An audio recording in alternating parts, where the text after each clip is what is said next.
Time now for sports on 104.7 The Cave. Here's Ned Reynolds. Mike, the intern, Ned Reynolds, in the studio this morning. What is your favorite Thanksgiving dish, sir? Well, it probably would have to be. Got all choked. Sorry, I made him take a hit from the bong before we started this thing. It would have to be the traditional turkey and dressing. That's what I was raised on. Just the turkey dressing, that's it. Yeah, I don't really have any. You're not like a green bean casserole, let's go. Well, it doesn't. I don't turn it down. So everything is Ned's favorite. He is always right down the middle. Well, personally, my wife's green bean casserole, and I'm probably the same, man. Gravy on everything. More of a turkey guy than a ham guy, but I will still have ham if it's offered. But definitely more turkey. Oh, no, it's got to be turkey. Got to be turkey. All right, now, gobble, gobble, let's move on to football. Chiefs take on the Rams on Sunday in the mid-afternoon game. Rams, obviously, are the Super Bowl champions, but they are a perfect example of what happens when you take those two dice, you put them in your hand, and you say, win now, and throw them, because sometimes it works, and in their case it did, but after it's over, it just falls apart. Well, they did have some very good fortune last year, and that's true, and they've had some very bad fortune this year. They're not all that bad a team, but they can't really be winning because they don't have any players in there, any of their stars. Here's Matt Stafford, he's out, concussion protocol. Then you have Cooper Kupp, who's arguably one of the best receivers in all of football. He's out. They have other nagging injuries. There is one player who is in there, and that's Aaron Donald. And Aaron Donald is perhaps the best defensive lineman in the National Football League, but he can't do it himself. Still, the Rams get out there. They have to play. They've lost 4 straight. Their record's 3-7. They're pretty much out of any kind of running in the playoffs. But the fact remains they'll get out there and play. They'll hit the Chiefs hard or as hard as they can. Kansas City will win it, probably by a couple of touchdowns. Kansas City is good enough that they do not put their foot on the pedal and smash teams. They don't do that. I don't think that's the Andy Reid philosophy. Now, if they have to, if it's a high-scoring game, they will. But I don't perceive this one as being all that much. It'll be John Wolford who will get the start for the Los Angeles Rams at quarterback, and nobody even knows who he is. Kid from Wake Forest. He's been around for several years. But fact remains that Kansas City will go in there and probably win the game easily and then continue right on from there because, in my opinion, Mike, as I've told you before, they're the best team in the NFL. Well, let's hope they stay that way. Healthy is a big part of that, too. And we do have, like we mentioned yesterday, a pretty easy schedule, quote-unquote, through the rest of the season, according to the pundits. All right, tomorrow, obviously, is a great holiday for guys like me who like to eat, drink, and watch football because that's what you get all day. But you look at the games, and the first one, Bills-Lions, you think, well, that might be good. The other two, Cowboys, Giants, that looks really good. Vikings, Patriots, night game, that looks good. But then I was thinking about it, and I'm like, well, you know what? The Lions beat the Packers. They beat the Bears. And they just beat the Giants. And the Giants are 7-3. They're going against the Bills. I know that the Bills on paper should win, but that might be a good game too. It's in Detroit, and the Detroit Lions are always fired up for Thanksgiving. They always play at home on Thanksgiving. They are the traditional Thanksgiving team. The Cowboys also do, but they're much later in the line. The Lions started their tradition in 1934. Wow. That's how long ago that was. And they played on Thanksgiving every Thanksgiving since then, except for World War II, and then they postponed a lot of the games. But over and above all that, the Lions will be ready. They are not all that bad a team. You saw what they did to the New York Giants last week. I think the Bills probably get them. The Bills are a slight favorite, but on Thanksgiving Day, gosh, I remember so many years ago when the matchup on Thanksgiving was always the Lions and the Packers. Always. That was the NFL had it schemed that way. They based the schedule off of that game. They did. In a sense, they did. Well, the Packers weren't very good, and the Lions were. Well, in the early 1960s, the Packers were really good football team. They were the champions. Detroit had begun to falter a little bit, yet every Thanksgiving, Green Bay'd go into Detroit and get beat. Vince Lombardi went to the NFL office. That's how much power this guy had. Said, get us out of there now, right now. We're not going to play. Say NFL, yes, sir. So it changed, I think, in 64, 65, somewhere around there. They changed opponents, but it was always the Packers and the Lions. And that interesting, and a couple of years later, they would win a Super Bowl after he went there and put his foot down. It's interesting how this plays out in the league. All right, but that's not the only football going on tomorrow. It's also a college game. One college game that's very intriguing, as a matter of fact, because there's a lot riding on it. Ole Miss and Mississippi State. They play every year. It seems to be the Thanksgiving tradition. Now, used to be Texas and Texas A&M, and fans loved that game. But then Texas A&M changed conferences, and next year they'll be all the same again. But they changed conferences, so the game got scrubbed, and the folks at A&M don't like Texas. So where do we go next? Mississippi and Mississippi State. And they despise each other. They're not very far away from each other, Starkville and Oxford.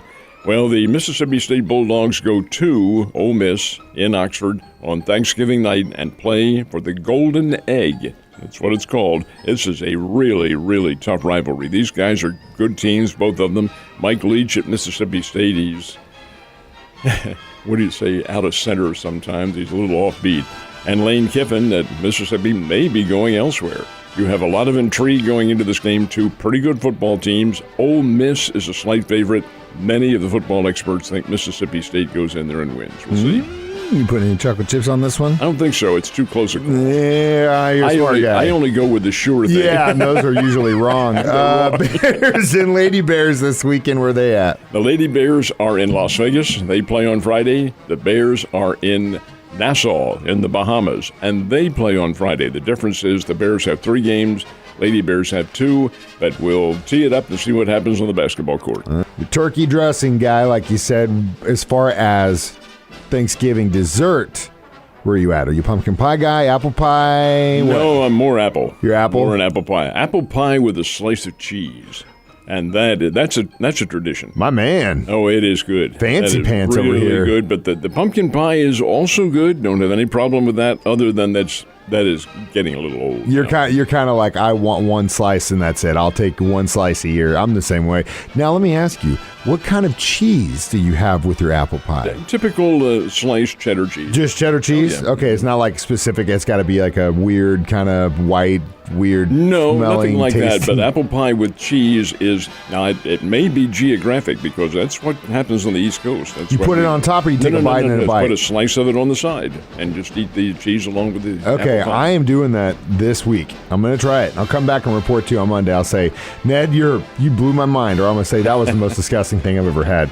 Official football rankings, or football bowl rankings, have been released, rather. Pretty much the way I thought it was going to be.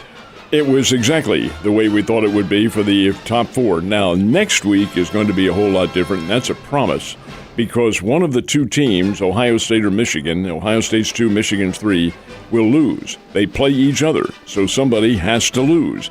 The key to the whole scheme of things is Texas Christian at number 4. Now, what happens there? Does TCU, if there is a change, do they advance? If they do, a new team is added. And who would that new team probably be? The number 5 team, which happens to be LSU. Does Louisiana State belong there? I don't know. I have some trepidations about that. You have Southern Cal at number 6. Southern Cal is very good. They play Notre Dame on Saturday night at the Coliseum in Los Angeles. And not only is that a great traditional rivalry, it is often a rivalry that decides where you're going to end up in the national polls, and it certainly will with USC. Notre Dame is number 15 in the bowl rankings, so they're pretty much out of any national championship competition. But Southern Cal is not, and Southern Cal is very good. They have the old Oklahoma quarterback, Caleb Williams, and he's done a great job. That'll be a hell of a game. So you have any number of possibilities that will occur when the bowl rankings come out, and even then, the intrigue isn't over, because then you have the league championship games coming up, and they will all be very decisive. They're all going to be pretty damn good as far as what I'm seeing. I think we got one good exception ones. May be the Big Ten team, because it's either going to be Michigan or Ohio State against Illinois, and both Michigan and Ohio State are better than Illinois. They are, but you never know. Illinois played okay last weekend. 2 points. Yeah, I know. All right. College basketball locally happened yesterday. What we got? We have a doubleheader over at the O'Reilly Family Event Center with the Drury and the Lady Panthers flip-flopping teams in there. Now, the Lady Panthers came away with a win. They played Cedarville, which is out of Ohio. It's a combination NCAA Division II and National Christian College Association. They have dual affiliations. Lady Panthers figured to win it, and they did 77-60. Drury, the men's team, played Southwestern Oklahoma State. Oh, my. The visitors came in and pinned a 20-point defeat on the Drury Panthers, 85-65. The Southwestern Oklahoma State team was 17 for 32 from three-point range, and you're going to win a lot of games when you're shooting that well. So now the play again, another doubleheader coming up tonight. Lady Panthers at 5:30, and the Lady Panthers will play Ashland. This is a different circumstance altogether. Ashland is undefeated. They are one of Drury's arch rivals in postseason playoffs. The Lady Panthers have played there at Ashland, Ohio in the NCAA Regionals and been beaten. They've also won there. Ashland very rarely ever comes over here to play. Terrific rivalry. That'll be a very good game. That's at 5:30. Absolutely going to be a good game. Well, we've come full circle. Chiefs, Rams on Sunday. Broadcast starts at 1 p.m. with Ned Talk. Mike, it'll be the pre-game show, which is euphemistically known as Ned Talk, and it will start at 1 o'clock on Sunday afternoon. We'll be here in the studio at 1. It is live. We have a nice little sit-down talk about not just football, but a lot of sports for an hour. That's 1 o'clock to 2. 2 to 3 is the Chiefs pregame show on the Chiefs Network. And then about 3:15 or 3:30 is when they'll kick it off up at Arrowhead Stadium. The Chiefs and the Los Angeles Rams, the reigning Super Bowl champs, but a champion that's a shadow of its former self. They've lost 4 in a row, and they're 3-7 on the year, and the Chiefs are a big favorite. 14.5 points going into this one. However, play the game. That's how you're going to have to play it. So, indeed, we'll have it all right here on The Cave, and it should be a lot of fun, and I hope everyone has just a great Thanksgiving. Thank you, Ned. You have a great Thanksgiving as well. Enjoy your turkey and dressing and apple pie with a slice of cheese. I can't wait to check it out myself, my man. I'll tell you all about it on Monday. Have a great one.